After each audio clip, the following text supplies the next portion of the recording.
Assalamualaikum Bu Ida, Waalaikumsalam. sehat kabarnya? Alhamdulillah. Alhamdulillah. Silakan Bu Desi, selamat datang. Ya, Bu Ida perkenalkan dulu, namanya Ibu Desi Ervan. Beliau selaku pengajar praktek di angkatan saya di kelas 66 yang sudah membersamai dari modul 1 sampai sekarang 3.3, dan hari ini ya saya minta waktunya Bu Ida 15 menit ke depan dan Bu Desi terkait tentang pasca observasi di modul 2.3 gitu. Bu Ida sehat ya? Bu Desi sehat. Baik, kita mulai aja. Bu Ida, kan kita sudah melakukan observasi di kelas ya. Sebelumnya kita sudah pasca juga, sudah pra observasi, dan hari ini pasca observasi ya. Kira-kira dari Bu Ida ada nggak sih catatan refleksi yang Bu Ida pahamin ataupun Bu Ida dapatkan ketika saya ada di kelas? Kira-kira apa aja sih? Yang pasti merasa senang ya. Merasa senang Karena ya. kita di kelas mengajar anak. Saat itu kedatangan tamu ya tentunya senang, karena kan berarti dipercaya gitu sama Pak Hari untuk dilihat kira-kira nih gitu mengajarnya bukan benar atau salah, tapi apa yang mau diambil baiknya, apa yang mau diperbaiki gitu kan, kita bisa lihat dari situ. Terus yang kedua yang pasti ya ada rasa deg-degan gitu kan, grogi karena berulang kali padahal gitu ya sudah ada supervisi dan sebagainya, tapi tetap aja rasa itu nggak berubah gitu ya, tetap ada rasa itu juga. Walaupun setiap kali kita datang ketemu anak itu senang banget karena berarti kita akan menyampaikan satu hal baru terhadap anak ataupun ada review sebelum materi sebelumnya. Pengalaman belajarnya kira-kira? Yang pasti menyenangkan karena memang anak kelas 1 kelas 2 itu kan ibaratnya anak kecil itu kan suapin. Memang kita yang banyak memberikan tapi memang memberikan nih ayo nih nak dulu sebentar atau apa gitu ya. Jadi secara tidak langsung itu pengalaman buat saya juga yang tentunya menyenangkan karena banyak ilmu yang kita dapat dari anak-anak itu juga. Jadi perasaannya campur aduk sih Ya, sebenarnya, ya, deg-degan tapi juga, senang, senang juga. Terus peristiwanya di kelas berapa sih waktu itu? Kelas 2. Kelas 2 ya gitu. Nah terus pengalamannya ya bagaimana pengalamannya? Ya pasti berkesan ya Berkesan ya. pengalamannya karena mengajar memang anak yang kelas semakin diobservasi anaknya cukup anteng. Mereka kalau di awal saya selalu ada kesepakatan walaupun cuma satu, oke, sudah siap belajar, siap berdoa, siap Bu Ida. Mereka sudah tahu kalau udah bilang siap belajar sebelum berarti oh iya kita udah mau mulai nih. Mereka pasti udah dikunci dan dia mendengarkan kita siap berdoa itu di awal. Dan kalau mereka selesai tugas itu mereka udah tahu kalau sudah selesai Bu Ida tidak boleh keluar kursi. Mereka udah tahu kesepakatan itu karena saya menerapkan tidak boleh keluar kursi itu bukan karena nggak boleh mereka gerak-gerak, bukan, tapi takutnya bahaya. Kalau lihat yang kemarin kita observasikan itu ada pojok-pojok meja atau tetap jadi bahaya kalau mereka keluar dari kursi. Paling nggak itu yang saya tekankan ke anak-anak supaya mereka tahu oh ya begitu di kelas kita seperti ini. Kira-kira topik percakapannya atau catatan-catatannya kalau menurut Bu Ida yang harus ini ya, yang setiap kali kita belajar itu yang pasti karena saya materi pendidikan agama Islam, doa, salam, doa, tadarus itu setiap pertemuan saya selalu terapkan karena memang poin satu aja, salam udah ketahuan ya, itu berarti perilaku mereka, sikap mereka. Terus yang kedua kayak tadarus itu surat pendek karena menurut saya kan mereka usia kelas 1 kelas 2 itu sudah harus belajar sholat, paling tidak mereka menguasai surat-surat pendek untuk bacaan sholat. Nah itu juga ada apa kayak yang lagu-lagu misalkan lagu-lagu tentang kebangsaan yang menggugah semangat.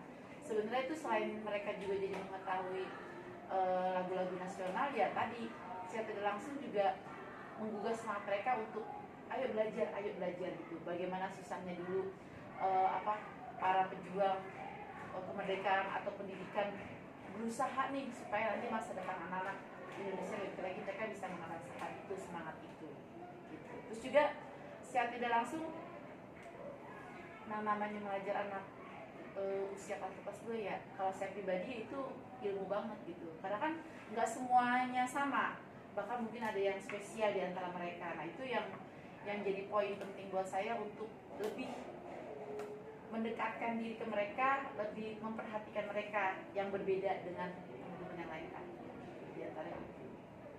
Ada lagi nggak kira-kira?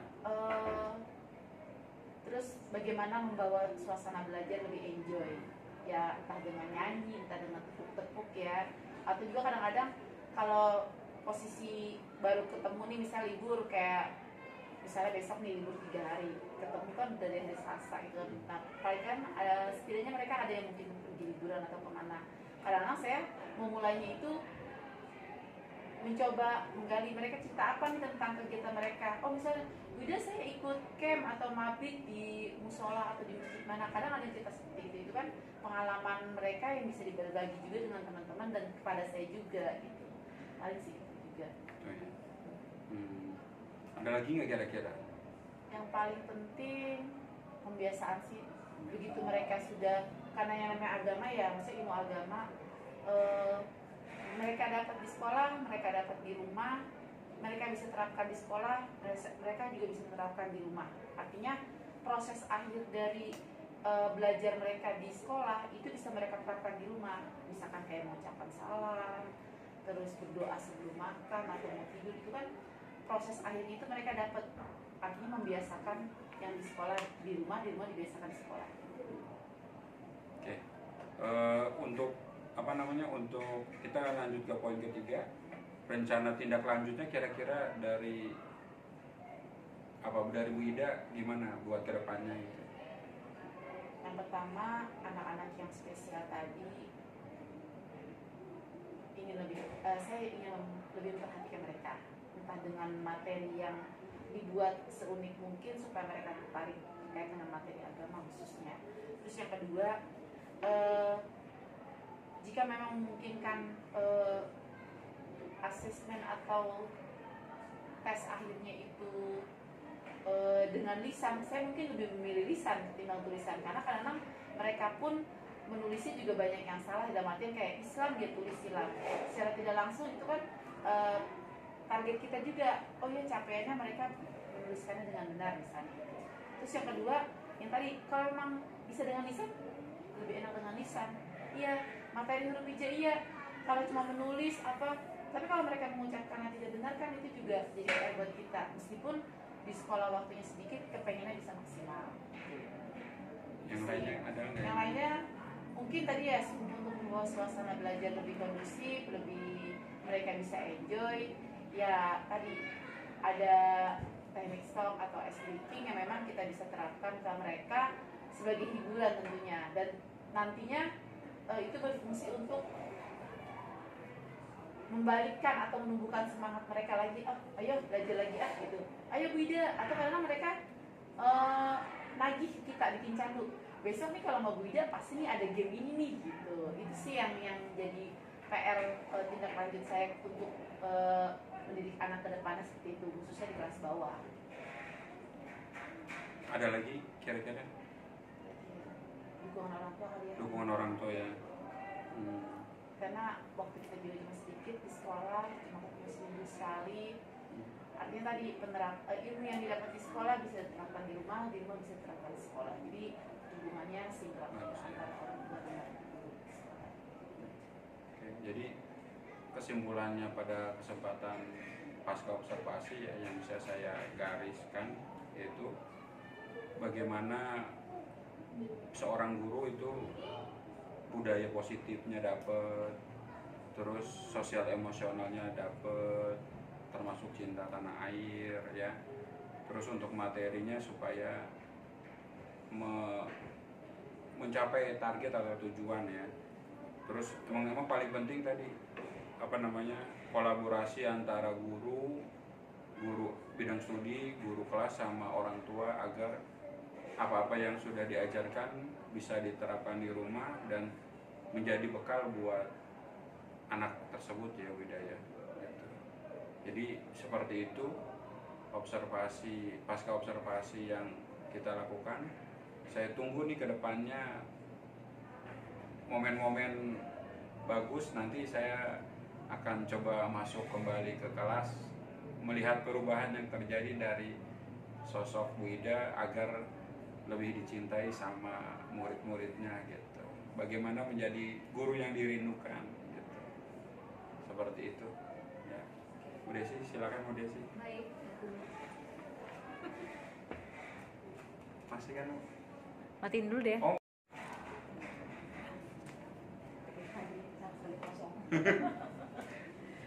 Waduh, seru nih.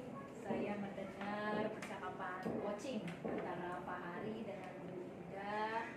Di sini saya perkenalkan dulu Bu Ida, nama saya Desi Eva, saya pelajar praktek Pak Haryanto. Di sini saya sebenarnya bukan yang terbaik atau guru dari segalanya, enggak. Di sini saya hanya berbagi pengalaman terutama kepada Pak Hari agar Pak Hari juga bisa meneruskannya ke Bu Ida sebagai kelas jawabnya. Dari percakapan coaching tadi yang bisa saya nilai ada 3 hal baru. Yang pertama tentang pendekatan, yang kedua tentang proses kreatif, dan yang ketiga tentang memaksimalkan potensi. Satu persatu akan saya jelaskan. Kemitraan yang terbangun sudah terlihat, di mana tadi Pak Hari sudah menanyakan tujuan dari Bapak mengadakan pasca observasi ini, dan Bu Ida sudah menjawabnya bahwa saya merasa senang karena dipercaya oleh Pak Hari untuk diamati cara mengajarnya di kelas, terutama tentang perilaku terpuji ya Pak ya. Ya. Tentang salam dan tadarus surat-surat pendek kepada anak-anak di kelas. Yang kedua, kemitraannya juga kelihatan sekali kesetaraannya ketika Bapak tidak menggurui, tapi Bapak banyak memberikan saran atau nasihat kepada Bu Ida sebagai rekan sejawat, dan pada saat dimintai pengalaman-pengalaman apa yang sudah terjadi atau refleksi Bu Ida sendiri ya ketika berobservasi, Bu Ida dengan lancar menceritakan refleksinya, baik itu peristiwanya, perasaannya, pembelajaran yang didapat, dan kedepannya Bu Ida menjelaskannya dengan clear. Yang kedua adalah proses kreatif. Di sini sudah terjadi percakapan 2 arah ya, bisa dilihat antara Pak Hari dan Bu Ida, dan dua-duanya banyak bicara. Pak Hari banyak bertanya, menggali, dan Bu Ida juga banyak menjawab sesuai dengan yang sudah Bu Ida lakukan dalam kesehariannya. Di antaranya di sini sudah saya catat, Bu Ida itu sudah melakukan kesepakatan kelas ya Bu Ida ya. Dengan apa? Dengan tujuan untuk mengkondisikan anak di kelas.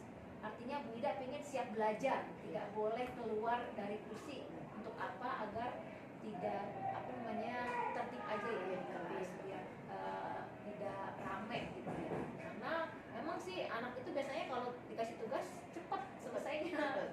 Karena kalau nggak dikasih kesempatan itu nanti mainnya ke kelas sebelah atau enggak keluar dari ruangan, itu yang sangat Kadang berbahaya. Bu, kalau saya tuh untuk waktu kelas 2 itu suka saya bawa ikro. Anak yang selesai duluan, saya suka Pengayaan ya, biar dia ada kerjaan ya. ya. Ikro berapa bacaan kamu? Ikro 3 beda ya, saya baca sebentar. Saya suka begitu sekarang. Itu bisa berbagi dengan Pak Hari Ya. pengalaman. Jadi ada kesempatan kelas, kemudian sudah bercerita, terus kabarnya apalagi ya. Ini Bu Ida sudah memperhatikan anak-anak yang ada satu anak ya tadi. Iya, ada anak. Satu anak yang mobilitasnya sangat tinggi ya Bu Ida ya. Ya. Nah, itu tadi Bu Ida kasih apa tadi pengayaannya? Eh, Anaknya satu ini. yang pertama, saya lebih mendekatkan diri. Jadi memang saya palamin dia salah satunya itu. Kawal Iya, ya. itu paling lihat ayo tulis diinget itu karena memang lama. Iya. Sebenarnya bukan karena dia autis atau sebagainya, tapi memang lambat belajarnya aja. Alasannya kadang-kadang nulisnya kelihatan atau itu gitu, walaupun kadang teman-teman sini saya bacain, dia nulis aja sebagai temennya gitu. Disitulah yang saya lihat proses kreatif dari rekan sejawatnya Pak Hari. Yang ketiga adalah memaksimalkan potensi. Di sini artinya Pak Hari sudah bertanya apa yang tindak lanjut yang bisa dilakukan. Ada beberapa hal yang akan dilakukan setelah saya dengar. Yang pertama, untuk anak ABK ini Bu Ida akan memberikan perhatian lebih. Mungkin ada jam pelajaran tambahan yang tidak ya. Yang kedua adalah Bu Ida akan mencari macam-macam ice breaking atau games yang sangat dirindukan selalu oleh anak-anak didiknya di kelas. Yang ketiga, mungkin Bu Ida berharap Sumatera ini bisa dilakukan secara tes lisan untuk anak-anak kelas SD yang masih usia dini ya, kelas 1 kelas 2, karena mereka cara nulisnya juga belum benar. Mungkin dari lisan lah Bu Ida bisa mencapai tujuan pembelajarannya Bu Ida. Dan terakhir Bu Ida perlu dukung orang tua siswa ya Bu Ida, karena Bu Ida berharap apa yang sudah diterapkan di kelas bisa diterapkan di rumah. Itu saja Pak Hari, dan kesimpulannya juga sudah diucapkan sendiri oleh Bu Ida dan Pak Hari. Yang intinya adalah jadilah guru yang dirindukan. Terima kasih banyak kebersamaannya hari ini. Bu Desi sebagai panitia praktek sangat senang sekali dengan kegiatan diskusi kita bertiga siang ini. Terima kasih banyak. Ya, terima kasih. Sama-sama. Masih.